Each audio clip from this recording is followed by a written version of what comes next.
Baik, pada kesempatan kali ini saya akan memaparkan tugas mata kuliah kultur jaringan tentang kontaminasi jamur pada jurnal Perbanyakan Begonia Vivaces Sundarta dan Ardaka dengan teknik kultur jaringan.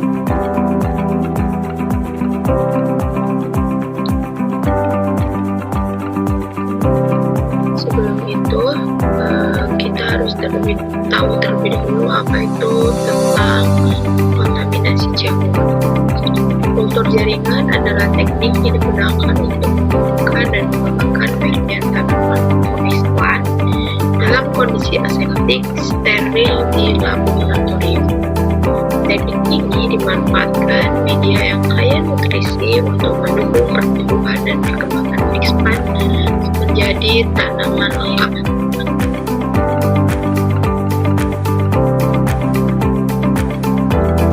Selanjutnya ada sterilisasi. Sterilisasi dalam kultur jaringan adalah langkah krusial untuk mencegah kontaminasi oleh mikroorganisme seperti bakteri, jamur, dan virus.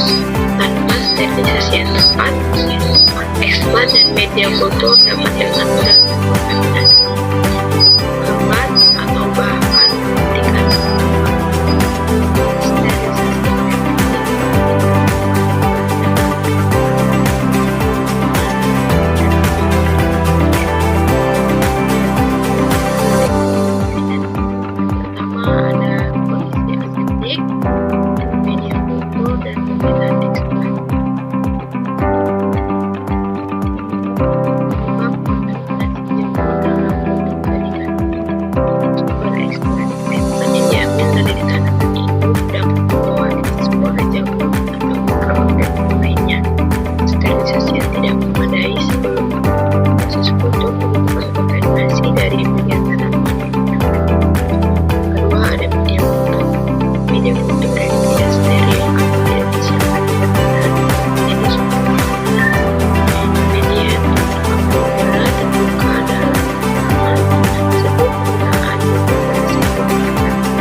Kebersihan yang buruk oleh teknisi atau penelitian juga meningkatkan risiko kontaminasi.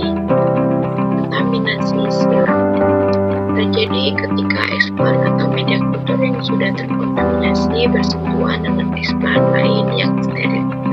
Pemakaian hal yang sama untuk berbagai sampel tanpa sterilisasi diantaranya juga dapat menyebabkan kontaminasi silang. Cara mengidentifikasi kontaminasi. Pertama, perubahan warna. Munculnya warna yang tidak biasa pada media atau eksplan. Kedua, pertumbuhan jamur. Tampak kolonil jamur berwarna putih, hijau, atau hitam pada media. Ketiga, ada bau. Media yang terkontaminasi seringkali memiliki bau yang tidak sedap. Dampak kontaminasi jamur dalam kultur jaringan. Ada kematian X1. Kontaminasi jamur dapat menyebabkan kematian X1 karena jamur mengeluarkan enzim dan toksin yang merusak sel tanaman. Jamur juga dapat bersaing dengan X1 untuk mendapatkan nutrisi dan menghambat pertumbuhan X1. Kedua, ada penurunan kualitas kultur. X1 yang terkontaminasi seringkali menurunkan kualitas fisiologi dan teknologi. Pertumbuhan bagus dan regenerasi tanaman dapat terhambat.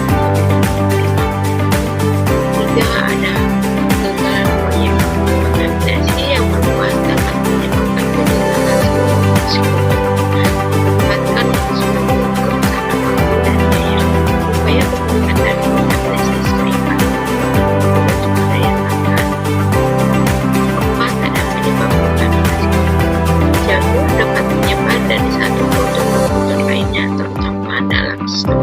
yang terdekat atau berbagi alat. Kontaminasi sering kali dapat menyebabkan eskalasi masalah di seluruh laboratorium. Pencegahan kontaminasi jamur. 1. Ada sterilisasi yang tepat. Pastikan eksplan, media kultur, dan alat-alat disterilisasi dengan benar menggunakan autoklaf atau teknik sterilisasi lainnya. Gunakan larutan sterilisasi seperti etanol atau klorid natrium untuk eksplan dan alat. Keberhasilan lingkungan kerja. Jaga kebersihan laboratorium dan lingkungan lain termasuk kebersihan rutin dan penggunaan laminar kotor saat bekerja dengan kutu. Gunakan pakaian pelindung seperti sarung tangan, masker, dan jas lab untuk mengurangi risiko kontaminasi. Pemantauan dan pengendalian. Secara rutin monitor kultur untuk mendeteksi tanda-tanda awal kontaminasi. Misalkan kultur yang terkontaminasi segera untuk mencegah penyebaran. Pelatihan dan prosedur yang tepat. Pelatihan semua personel laboratorium tentang teknik sterilisasi yang benar dan pentingnya pencegahan kontaminasi. Buat dan patuhi prosedur operasi standar atau SOP yang ketat untuk setiap tahap proses kultur jaringan. Pengendalian kontaminasi jamur. Yang pertama ada isolasi eksplan yang terinfeksi. Segera isolasi dan buang eksplan yang menunjukkan tanda-tanda kontaminasi untuk mencegah penyebaran ke kultur lain. Gunakan media selektif atau agen anti jamur untuk mencoba penyelamatan eksplan yang terinfeksi. Kedua, penggunaan agen anti jamur. Tambahkan agen anti jamur seperti fungisida ke dalam media kultur, namun harus berhati-hati karena dapat memenuhi pertumbuhan eksplan. Penentuan konsentrasi agen anti jamur yang tepat sangat penting untuk efektivitas tanam rusak eksplan. 3. Ada monitor berkala. Lakukan monitoring berkala terhadap seluruh motor untuk teknik dini kontaminasi. Dokumentasikan dan analisis pola kontaminasi untuk mengidentifikasi sumber dan penyebabnya. Keempat, perbaikan prosedur sterilisasi. Evaluasi dan tingkatkan metode sterilisasi yang digunakan jika kontaminasi tetap terjadi. Mungkin perlu memperpanjang waktu sterilisasi atau menggunakan teknik tambahan seperti drenasi HEPA. Baik, ini adalah jurnal yang saya tulis. Kebun Raya Eka Karya Bali adalah salah satu kebun raya dengan produksi begonia.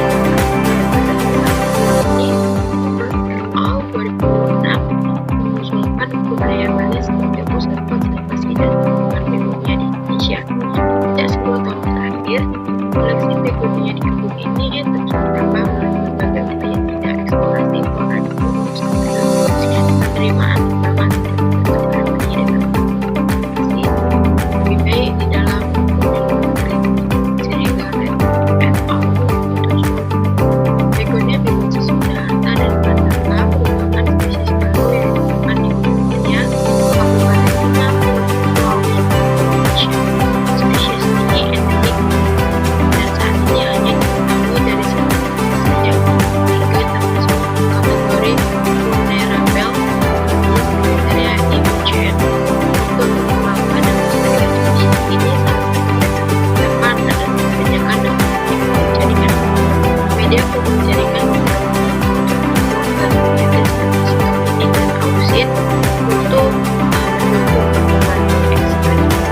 Metode penelitiannya menggunakan eksplan daun dan perlahan begonia bimensis. Eksplan daun dibagi menjadi 3 bagian: tangkai daun, helai daun, dan pangkal daun. Media kultur yang digunakan terdiri dari kombinasi konsentrasi sitokinin dan auksin sehingga terdapat 9 kombinasi perlakuan dengan 3 ulangan resiklasi. Subkultur dilakukan di laminar airflow kabinet dan disimpan di ruang kultur pada suhu 23 derajat Celcius dengan pencahayaan lampu 18 watt, 12 jam gelap, 12 jam terang. Sterilisasi eksplan dilakukan dengan dua perlakuan. Pertama, direndam dengan larutan berisi dalam menit, dan kedua direndam selama 30 menit. Tahap sterilisasi melibatkan pencucian daun dengan sunlight, perendaman dengan pestisida, alkohol desteril, larutan bensilin, dan alkohol 70%. Hasilnya, eksplan daun Begonia vivacis pada perlakuan pertama, yaitu perendaman 5 menit, eksplan menunjukkan kontaminasi oleh jamur 77,78% dan bakteri 18,81%. Sedangkan pada perlakuan kedua, yaitu perendaman pestisida 30 menit, hanya ditemukan kontaminasi oleh jamur sebesar 55,56%. Hal ini menunjukkan bahwa perendaman dalam pestisida lebih lama mampu menekan kontaminasi bakteri. Presentasi mortalis eksplan tertinggi adalah 7,41% pada pH2, pH5, dan pH9, dan tidak ada eksplan yang pada pH3 dan pH4. Respon pertumbuhan planet paling tinggi 7,41% terlihat pada pH1, pH2, dan pH8, sementara pH3 tidak menunjukkan pertumbuhan. Respon pertumbuhan ditandai dengan pembengkakan dan induksi tunas pada eksplan. Pembahasan kontaminasi eksplan daun Begonia vivacis disebabkan oleh jamur dan bakteri. Kontaminasi jamur lebih dominan pada perendaman pestisida 5 menit, sedangkan perendaman 30 menit lebih efektif mengurangi kontaminasi. Proses sterilisasi bahan amat penting dalam bentuk jaringan untuk menghindari kontaminasi yang dapat menyebabkan kematian eksplan. Eksplan planet melakukan tingkat kematian tertinggi yang disebabkan oleh oksidasi senyawa. Respon pertumbuhan eksplan terdiri dari pembengkakan dan induksi tunas dengan kombinasi sitokinin dan auxin dapat meningkatkan jumlah tunas. Selanjutnya ada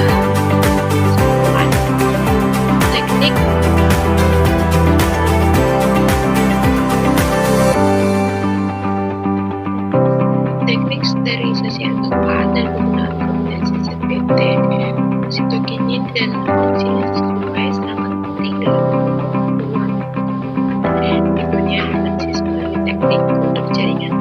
Penelitian ini berhasil menemukan kombinasi ZPT sesuai untuk pertumbuhan eksplan, yaitu B8 MS tambah kinetin 2 m dan 2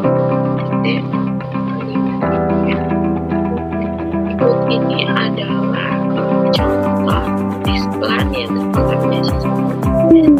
Untuk jenis kontaminasi eksplan A ini yang terkontaminasi oleh jamur. Untuk yang B ini terkontaminasi oleh yang A ini terkontaminasi oleh bakteri, yang B terkontaminasi oleh jamur, sedangkan yang C terkontaminasi oleh jamur dan bakteri. Untuk contoh pertumbuhan dan respon eksplan. Respon pertumbuhan eksplan ini planet Begonia vivacis itu yang B ini pembengkakan